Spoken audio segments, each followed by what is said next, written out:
BSc Hindi की कबीर श्रृंखला में आपका पुनः स्वागत है। आज हम जिस विषय पर बात करेंगे वो बहुत ही हमारे अध्यात्म में सुनने को मिलता है, जिसका बार बार जिक्र आता है, आत्मा परमात्मा। ये आत्मा क्या है, परमात्मा क्या है? आत्मा जन्म मरण से रहित है, ना उससे माया छू सकती है, ना उसका कोई माँ है, ना उसका कोई पिता है। तो इस शरीर रूपी मंदिर में कौन रह रहा है? वो गृहस्थी भी नहीं है, वो उदासी भी नहीं है, वो योगी भी नहीं है। ये सारा ज्ञान हमें कबीर जी अपनी वाणी में दे रहे हैं और अंत में इस बात का निर्णय करते हैं कि आत्मा क्या है, कौन है आत्मा। तो आइए आंखें बंद करके मर्यादा अनुसार सिर ढककर गुरुवाणी को श्रवण करें, जिसके बोल हैं, ना एहो मानस ना एहो देयो, ना एहो जति कहावे सेयो, ना एहो जोगी ना अवधूता, ना इस माए न काहू पूता। या मंदर में कौन बसाई, या मंदर में कौन बसाई, ताका अंत न को पाई।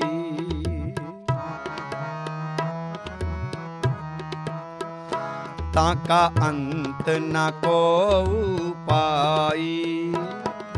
या मंदर में कौन बसाई, या मंदर में कौन बसाई, ताका अंत न को पाई। ताका अंत न को पाई।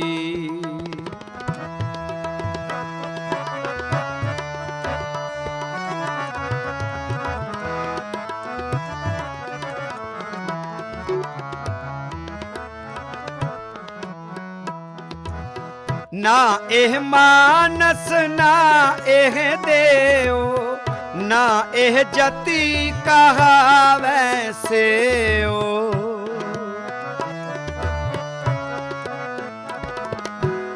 ना एह जोगी ना अवधूता, ना इस माय न काहू पूता।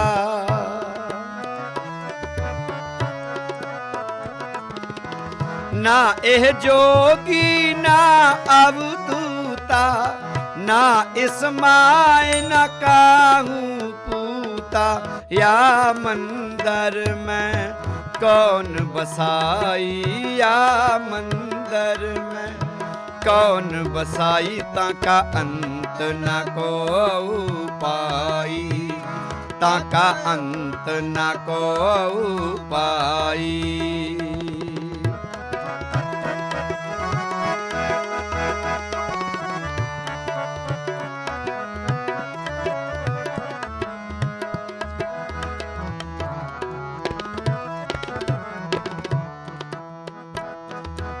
ना ए गिरही ना उदासी, ना एह राज ना भीख मंगासी।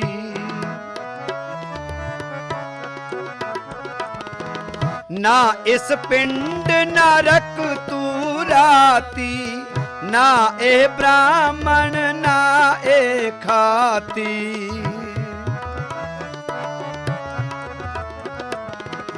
ना इस पिंड नरक तू राती, ना ए ब्राह्मण ना ए खाती। ना ए ब्राह्मण ना ए खाती। या मंदर में कौन बसाई, या मंदर में कौन बसाई, ताका अंत न को पाई। ताका अंत न को पाई।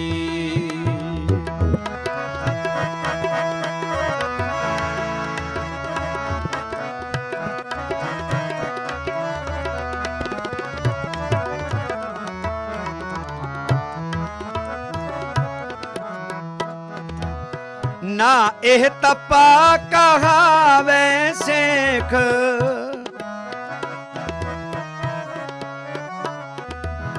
ना एह तपा कहावे सेख, ना एह जीवे न मरता देख।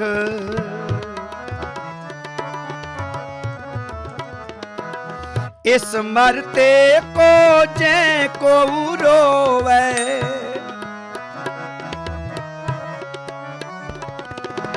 इस मरते को जे को रोवे, जो रोवे सोई पत खोवे।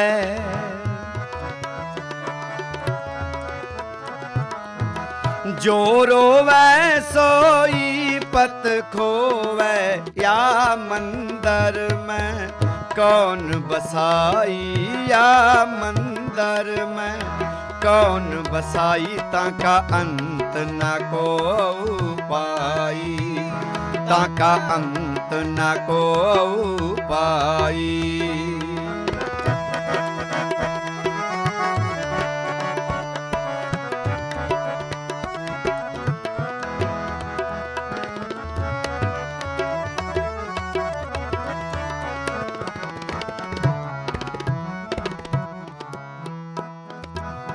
गुर प्रसाद मैं डगरो पाया,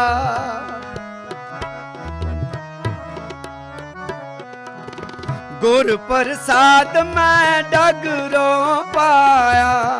जीवन मरण दो मिटवाया,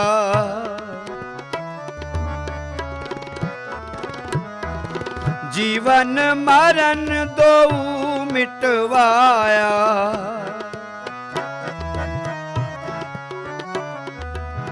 कहो कबीर एह राम की अंश,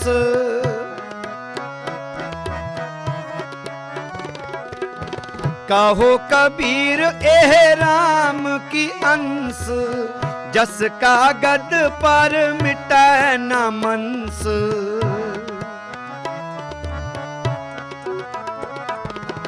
जस का गद पर मिटै न मंस।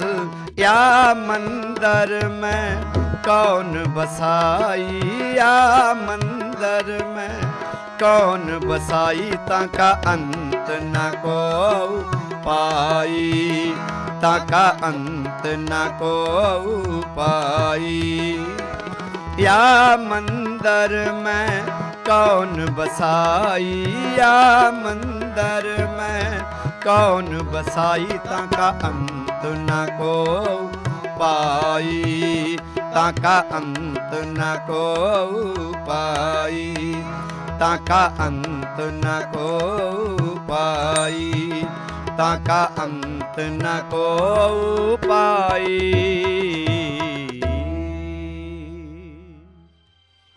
आज हमने जिस शब्द को श्रवण किया, बहुत ही गूढ़ ज्ञान जिसमें कबीर जी ने हमें दिया कि हम स्वयं को क्या समझें, क्या जानें और कैसे जानें। आत्मा क्या है, उसके क्या गुण हैं और परमात्मा क्या है। तो कबीर जी कहते हैं ये आत्मा ना एहो मानस ना एह देव, ये मनुष्य भी नहीं है, ये देवता भी नहीं है। ना एहो जति कहावे सेओ, ना ये ब्रह्मचारी है, ना ये शिव भगवान की पूजा करने वाली है। ना एहो जोगी ना अवधूता, ये योगी भी नहीं है, ये साधु भी नहीं है। ना इस माए न काहू पूता, इसकी कोई माँ नहीं है, इसका कोई पुत्र भी नहीं है। या मंदिर में कौन बसाई, फिर कौन है जो इस मंदिर में रहता है। ताको अंत न को पाई, किसी ने उसका अंत नहीं पाया। तो यहाँ गुरु जी एक ठहराव लेते हैं, जिसे गुरबानी में रहाव कहा जाता है कि सोचो समझो फिर आगे बढ़ो। ना एहो गिरही ना उदासी, ये गृहस्थी भी नहीं है, ये उदासी भी नहीं है। ना एहो राज ना भीख मंगासी, ये राजा भी नहीं है, भिखारी भी नहीं है। ना इस पिंड न रक्तो राती, इसमें खून भी नहीं है, रक्त भी नहीं है और इसका कोई शरीर भी नहीं है। ना एहो ब्राह्मण ना एहो खाती, ना ये ब्राह्मण है ना ये क्षत्रिय है। ना एहो तपा कहावे सेख, ये तपा भी नहीं है, शेख भी नहीं है। ना एहो जीवे न मरता देख, जिसका कोई जन्म नहीं है, इसकी कोई मृत्यु भी नहीं है। इस मरते को जे को रोवे, जो रोवे सोई पत खोवे। इसे मरा हुआ समझकर, इसे मृत समझकर जो कोई रोता है वो अपनी इज्जत गवा लेता है, अपना सम्मान गवा लेता है। तो कबीर जी कहते हैं, गुर प्रसाद में डगरो पाया, जीवन मरण दो मिटाया। गुरु की कृपा से, गुरु की अनुग्रहता से मुझे वो मार्ग मिला जिस मार्ग पर जाकर मैंने जाना कि मैं जन्म और मृत्यु दोनों से परे हो गया। कहो कबीर ए राम की अंश, जस कागद पर मिटे ना मंस। अंत में कबीर जी सभी प्रश्नों का उत्तर देते हुए कहते हैं, ये राम की अंश है। कहो कबीर ए राम की अंश, ये राम की अंश है। और किस तरह से राम की अंश है? जैसे कागज के ऊपर स्याही से लिखा जाता है, तो दोनों को, स्याही को कागज से मिटाया नहीं जा सकता।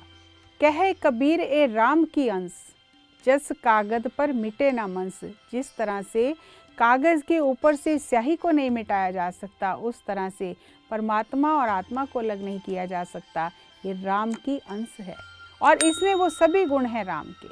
तो कबीर जी हमें दो चीज़ें समझा रहे हैं। एक है स्व अनुभूति, सेल्फ रियलाइजेशन। जीवात्मा इस धरती पर स्वयं को जानने के लिए आती है, स्व अनुभूति के लिए आती है। और जब स्व अनुभूति हो जाती है साधना करते करते, तो दूसरी अवस्था आती है गॉड रियलाइजेशन, कि मैं ही परमात्मा हूँ। अपने परमात्मा स्वरूप को जान लेना, ये ब्रह्म अनुभूति है। एक स्व अनुभूति और दूसरी ब्रह्म अनुभूति। और जिस तरह से दो तरह की अनुभूति है, उस तरह से दो तरह का ज्ञान भी है। संसारिक ज्ञान, किताबी ज्ञान, पुस्तकों का ज्ञान, और दूसरा आध्यात्मिक ज्ञान। और आध्यात्मिक ज्ञान कहाँ से आता है? अनुभव से आता है।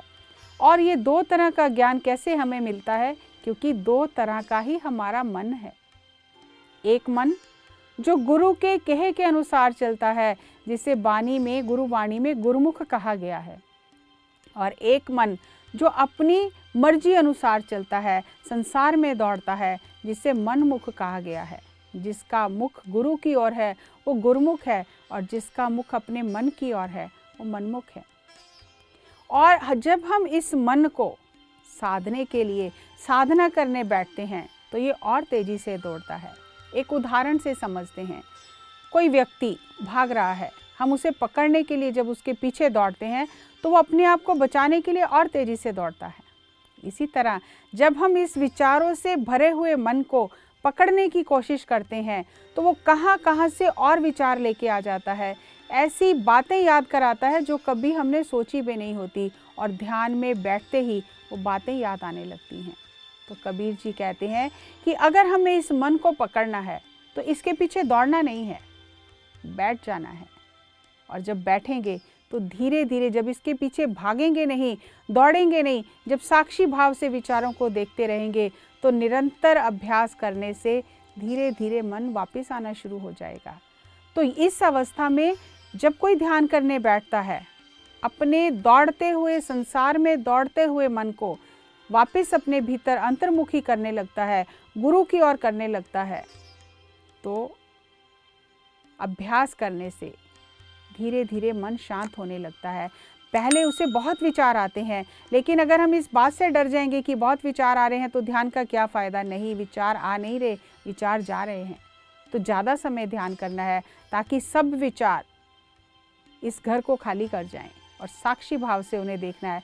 और कबीर जी ने बहुत सुंदर उदाहरण दिया, और उन्होंने जो उदाहरण दिए हैं वो हमारे हर दिन की ज़िंदगी से लिए हैं और हर एक पहलू से लिए हैं, ताकि हम बहुत अच्छे से उन्हें समझ सकें कि इस भागते हुए मन को किस तरह से शांत करना है। तो कबीर जी का ही एक श्लोक है, पेव कड़े दिन चार है, साहुरड़े जाना, अंधा लोक न जाने, मूर्ख ही आना। थोड़ा सा भी अगर आप ध्यान से सुनेंगे तो समझ में आएगा।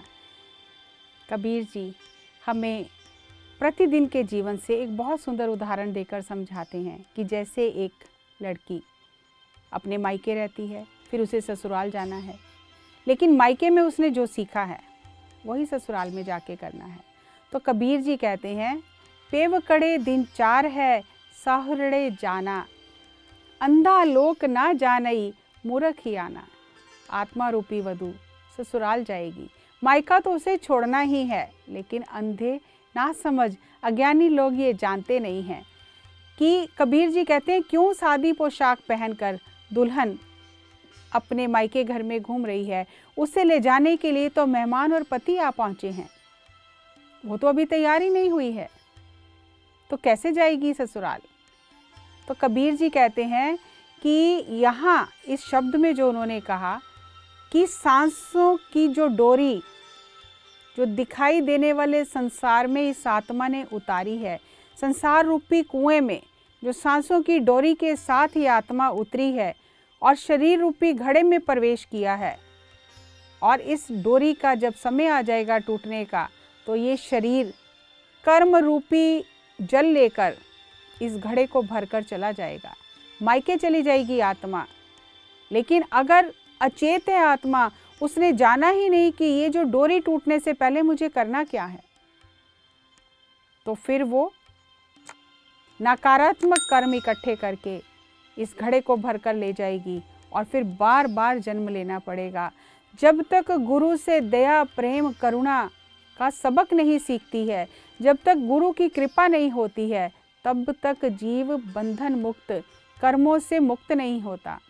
कौन गुरु, किसकी शरण में जाना है, किसकी शरण में जाकर ये आत्मा रूपी दुल्हन सुखी हो जाती है, बंधन मुक्त हो जाती है। तो कहते हैं, जब गुरु के शब्दों को श्रवण करती है, जब गुरु के चरणों में जुड़ जाती है, जब उस सांसों की डोरी से अपने भीतर उतरती है और गुरु से लिए ज्ञान को जीवन में उतारती है, तो जो उसने कर्म किए हैं, जिन कर्मों से वो बंधी है, उन कर्मों से छूट जाती है। कर्मों में बंधे होने के कारण ही जन्मों जन्मों तक भटकती रहती है, और जब उसे गुरु मिल जाते हैं तो वो बंधन मुक्त हो जाती है। यहाँ किसी बाहर के गुरु की बात उन्होंने नहीं की है, जो सांसों की डोरी की बात की है, जिसे लेकर इस शरीर रूपी घड़े में आत्मा आई है और संसार में उतरी है, उसे अंतर्मुखी करना है। उस सांसों की डोरी के साथ अंदर के संसार में उतरना है। और अगर जीवन रहते आत्मा अंदर के संसार में नहीं गई, तो निराश और हतोत्साहित होकर इस संसार से चली जाएगी। कोई भी उसका वहाँ समर्थन नहीं करेगा, कोई उसे प्रोत्साहन नहीं दे सकता। और निराशा और उदासी से बचने का एक ही एक मार्ग है कि गुरु की शरण में रहे। कबीर जी कहते हैं, दोए दोए लोचन पेखा हो हर बिन अवर न देखा, कि अब मैं दोनों आंखों से बिना उस परमात्मा के कुछ और देख ही नहीं रहा हूँ। नैन रहे रंग लाई अब बेगल कहन ना जाई, और कोई बात अब मुझे सूझती ही नहीं है। मेरे नैनों में उस परमात्मा का रंग बस गया है, और इस संसार को परमात्मा रूपी जादूगर ने रचा है, वो खेल दिखा रहा है। और जैसे बाजीगर डमरू बजाता है, तो परमात्मा ने भी इस माया रूपी डमरू को बजाया है और अपने रंग में मस्त अकेला खेल रहा है, और हम सब उस खेल का हिस्सा हैं। लेकिन जिसने अपने गुरु का सहारा पकड़ लिया, जिसने सांसों का सहारा पकड़ लिया, सांसों की डोरी को पकड़ लिया, वो इस बंधन से मुक्त हो जाएगा। वो अपने परमात्मा स्वरूप को जान जाएगा, उसे ब्रह्म ज्ञान की प्राप्ति होगी और वो मनमुख से गुरुमुख बन जाएगा। और जब बाजीगर जादूगर अपना खेल समेट लेगा, तो सब कुछ समाप्त हो जाएगा। और बाजीगर अपने रंग में हर समय मस्त रहता है, अकेले ही मस्त रहता है। कबीर जी कहते हैं कि जिस वाद्य को मैं बजा रहा था, जब उसकी तार टूट जाएगी, यानी इस शरीर रूपी वाद्य को मैं बजा रहा था, जब इसमें से सांसों की तार टूट जाएगी, बजाने वाला उठकर चला जाएगा, तो फिर क्या करेंगे? कुछ भी नहीं कर पाएंगे। इतिहास ये कहता है कि 3 बार भगवान ने कबीर का रूप लेकर कबीर की जय जयकार कराई। जब कबीर जी को इस बात का पता चला, तो उन्हें समझ आ गया कि ये फिर पंडितों ने ही किया है। तो वो जाकर शमशान घाट में बैठ गए कि अपने आप राम सब कुछ संभाल लेगा। तो जब समय आया, लोग घर में इकट्ठा होना शुरू हो गए, लोई जी को पता चला, जो कबीर जी की पत्नी थी, तो वो भी हैरान हो गई कि भंडारा कहाँ से होगा, घर में तो कुछ भी नहीं है। तो सब जो संत आए थे वो भजन कीर्तन करने लगे कि अभी कबीर जी आ जाएंगे। तो पंडितों को ये लगा कि अगर भंडारा नहीं होगा, भोजन नहीं मिलेगा, तो कबीर जी की बदनामी हो जाएगी। लेकिन जिसकी तरफ परमात्मा हो उसे कौन नीचा दिखा सकता है। तो बिल्कुल जब पूरा समय हो गया, कबीर जी घर नहीं आए, तो राम कबीर का रूप लेकर परमात्मा घर में आ गया और भंडारा किया। और सबको भंडारा कराने के बाद दान दक्षिणा भी दी। और सब पंडित कबीर का यश करते हुए जा रहे हैं। तो शमशान घाट में जो कबीर जी बैठकर साधना कर रहे थे, जब बार बार कबीर का नाम सुना, जो लोग वहाँ से निकल रहे थे, कबीर का गुणगान कर रहे थे, तो उन्होंने पूछा कि कौन कबीर, किसकी बात कर रहे हो, किसने भंडारा किया है। तो उन्होंने कहा आपको नहीं पता, कबीर जी ने इतना बड़ा भंडारा किया है, सबको इतना प्रसन्न किया है। तो कबीर जी समझ गए, फिर मेरे राम ने आकर मेरी जय जयकार करा दी है। तो जिस समय कोई स्वयं को पहचान जाता है, ब्रह्म अग्नि उसके अंदर प्रज्वलित हो जाती है, वो ब्रह्म ज्ञानी बन जाता है, तो परमात्मा आकर उसके काम करता है। क्योंकि कबीर जी ने कहा, कहो कबीर ये राम की अंश, ये राम की अंश है। तो राम जब प्रकट हो जाता है हृदय में, तो सारा संसार जय जयकार करता है। और हमें भी उस अवस्था को प्राप्त करना है। हम भी वही हैं, लेकिन हम साधना नहीं करते, हम स्वयं को भूल चुके हैं। ये सांस रूपी डोरी से जो आत्मा ने इस शरीर रूपी घड़े में प्रवेश किया है और ये बाहर के दुनिया के काम में व्यस्त हो गई है, मस्त हो गई है, तो उस सांस रूपी डोरी को अपने भीतर महसूस करना है, अपने भीतर उतरना है उस डोरी को पकड़कर। तो पूरे खेल से पर्दा उठ जाएगा, हम अपने परमात्मा स्वरूप को जान लेंगे और परमात्मा बन जाएंगे। अगली कड़ी में एक नए विषय के साथ पुनः आपसे मुलाकात करेंगे। तब तक इस सांसों की डोरी के साथ अपने भीतर उतरते रहें। और बहुत सुंदर हमें विधि बताई गई है कि हाथों को क्रॉस करना है, पैरों को क्रॉस करना है, आंखें बंद करनी है। क्योंकि 10% ऊर्जा हाथों से बाहर जाती है, 10% ऊर्जा पैरों से बाहर जाती है, 80% ऊर्जा आंखों से बाहर जाती है। और जब हमने तीनों ताले बंद कर लिए ऊर्जा के, अब ऊर्जा बाहर नहीं जा रही तो भीतर जाएगी। तो सांसों की इस डोरी से हम भी अपने भीतर उतर जाएंगे, तो भीतर के सभी भेद खुलने लग जाएंगे। हम परमात्मा स्वरूप को जानकर परमात्मा बन जाएंगे। अपने सभी साथियों को, मित्रों को ये ज्ञान बांटें, ज्ञान का दान करें। अन्नदान बहुत हो गया, अब ज्ञान दान करें और स्वयं का भी उद्धार करें और दूसरों की भी मदद करें। तब तक आप देखते रहें पीएमसी हिंदी के सभी प्रोग्राम और अपने ज्ञान को बढ़ाते रहें। नमस्कार, धन्यवाद।